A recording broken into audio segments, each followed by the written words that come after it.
बहुत समय पहले की बात है। पहाड़ों के बीच एक छोटा सा गांव था, सरायपुर। इस गांव के पास एक नीली सी चमचमाती झील थी, जिसे लोग चांदनी झील कहते थे।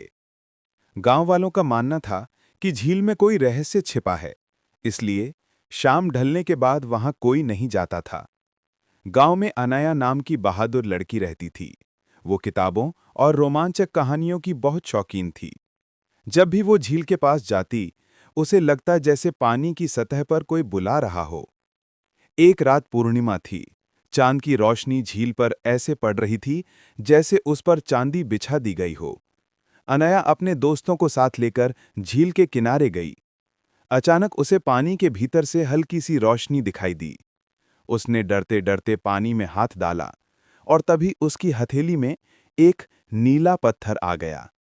जैसे ही पत्थर को उसने उठाया, झील की लहरें चमकने लगीं और पानी से एक नरम सी आवाज आई, अनाया, मेरा वादा निभाओ और गांव को बचाओ। सभी दोस्त घबरा गए और भाग गए, पर अनाया पत्थर को कसकर पकड़े रही।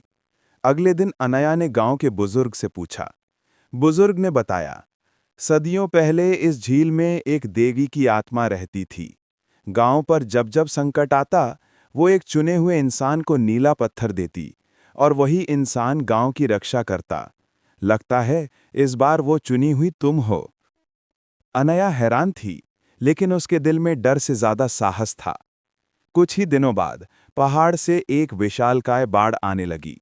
पानी गांव को डुबाने वाला था। लोग घबराकर भागने लगे। तभी अनया को अपनी झील और नीला पत्थर याद आया। वो दौड़ते हुई झील पर पहुंची और पत्थर को दोनों हाथों से उठाकर बोली, हे चांदनी झील, मेरी धरती और मेरा गांव बचा लो। अचानक झील से नीली रोशनी आसमान तक उठी और एक अद्भुत जल प्रवाह बना, जिसने बाढ़ को मोड़ दिया। गांव सुरक्षित हो गया। उस दिन के बाद से गांव वाले अनया को झील की रखवाली कहने लगे। पर अनया हमेशा मुस्कुराकर कहती, मैंने कुछ नहीं किया, यह सब हमारी झील और उसमें छुपे विश्वास का चमत्कार है।